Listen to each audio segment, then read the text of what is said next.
2 करोड़ 20 लाख की आबादी पर मुश्तमिल जजीरा नुमा मुल्क श्रीलंका को इस वक्त अपनी तारीख के इंतहाई नाजुक मुआशी और सियासी बहरान का सामना है। हुकूमती वज़रा ने इस्तीफ़ा दे दिया है और श्रीलंका के सदर गोटाबाया राजापाक्से ने मुल्क में एमरजेंसी नाफिज कर दी है। कर्फ्यू लगा दिया गया है, जबकि मुसाहरीन कर्फ्यू की खिलाफ वर्जी करते हुए सड़कों पर निकल आए हैं और सदर राजापाक्से के इस्तीफ़े का मुतालबा किया जा रहा है। अवाम का गुस्सा इस वक्त उबल पड़ा जब मुसाहरीन ने जुमेरात 31 मार्च को कोलंबो में सदर गोताबाया राजापाक्से की निजी रिहाइशगाह पर धावा बोल दिया और कानून नाफिज करने वाले इदारों के साथ झड़पें हुईं। 1948 में बरतानिया से आज़ादी के हुसूल के बाद से मुआशी बदहाली का यह सबसे बड़ा बहरान है जिसका सामना इस वक्त श्रीलंका कर रहा है। बदतरीन मुआशी बदहाली की वजह से अवाम में बेइत्मीनानी बढ़ गई है और महंगाई की वजह से बुनियादी अशिया की कीमतें आसमान को छू रही हैं, जबकि सियासी बहरान ने मुल्क में जारी गैर यकीनी की कैफियत में मज़ीद इजाफा कर दिया है। माहरीन का कहना है कि ये इक़्तिसादी बहरान बरसों से जारी है, जिसकी वजह थोड़ी सी बदकिस्मती और बहुत सारी हुकूमती बदइंतज़ामी है। पिछली दहाइयों के दौरान श्रीलंका की हुकूमत ने अवामी खिदमात को फंड्स देने के लिए गैर मुल्की कर्ज दहिंदगान से बहुत ज़्यादा रकम उधार ली है। कर्ज लेने का यह सिलसिला श्रीलंका की मुआशत पर हथौड़े की चोट की तरह मुसलसल हुआ है, जिसके पीछे शदीद मानसून और कोरोना जैसे कुदरती आफात से लेकर मुआशत को संभालने की गरज से किए गए कीमियाई खादों पर हुकूमती पाबंदी जैसे इकदाम, जिससे किसानों की फसलें तबाह हुईं और मुआशत को भी नाकाबिल तलाफी नुकसान पहुंचा। श्रीलंका की इक़्तिसादी खराबी के पीछे कई अवामिल कार फरमा दिखाई देते हैं।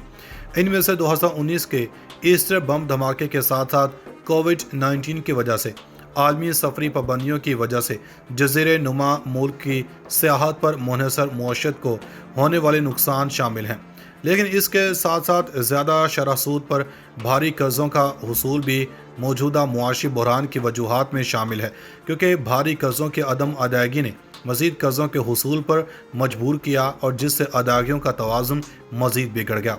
दरमियानी आमदनी वाले मुल्क के तौर पर उभरने के बावजूद श्रीलंका बरह रास्त गैर मुल्की सरमायाकारी को राग़िब करने या अपनी बरामदी आमदनी को मतनू बनाने और बेहतर बनाने में नाकाम रहा,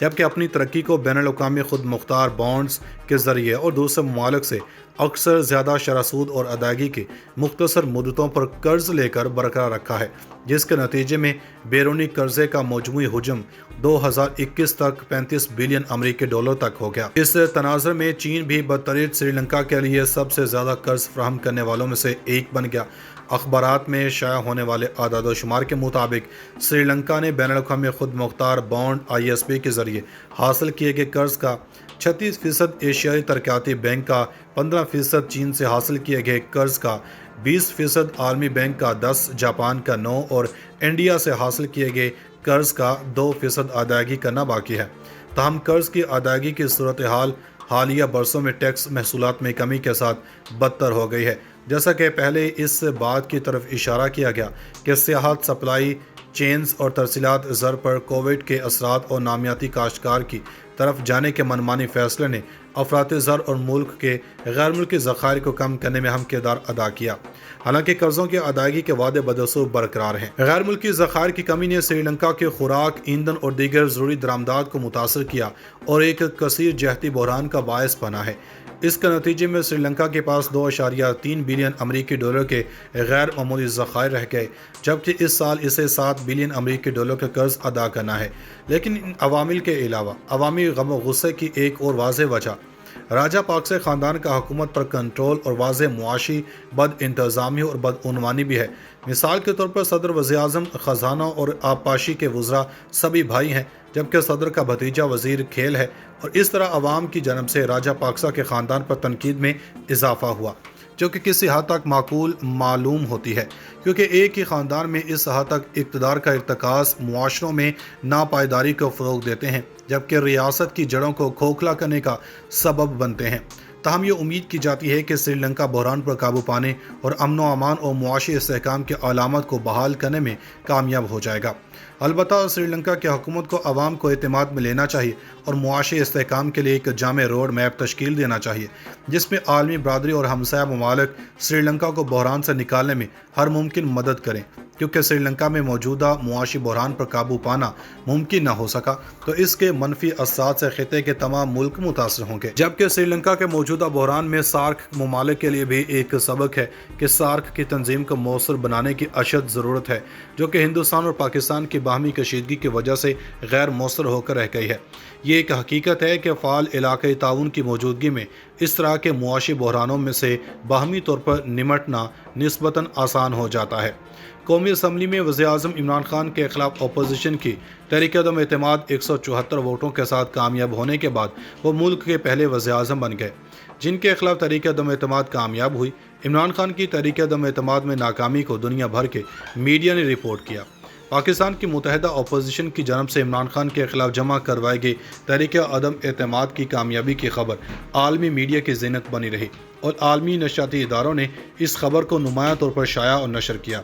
قطری نشریاتی ادارے الجزیرہ نے عمران خان کے خلاف تحریک عدم اعتماد کی خبر دیتے ہوئے لکھا کہ کئی ہفتوں کے سیاسی ڈرامے اور آئینی بحران کے بعد پاکستان کے وزیراعظم کے طور پر عمران خان کی ہنگامہ خیز مدت ختم ہو گئی۔ الجزیرہ نے مزید لکھا کہ جمعرات کو دیے گئے سپریم کورٹ کے تاریخی فیصلے نے پارلیمنٹ کو بحال کر دیا تھا جسے عمران خان نے تحلیل کرنے کی کوشش کی تھی اور عدالت نے تحریک عدم اعتماد پر ووٹ کو لازمی قرار دیا تھا جس سے وہ بچنے کی کوشش کر رہے تھے۔ قطری نشریاتی ادارے نے مزید لکھا کہ اس تمام صورتحال میں عمران خان کے پاس صرف دو راستے تھے۔ ایک راستہ یہ تھا کہ وہ استعفیٰ دے دیتے اور دوسرا راستہ یہ تھا کہ تحریک عدم اعتماد پر ووٹنگ کے ذریعے انہیں عہدے سے ہٹا دیا جائے۔ امریکی نشریاتی ادارے CNN نے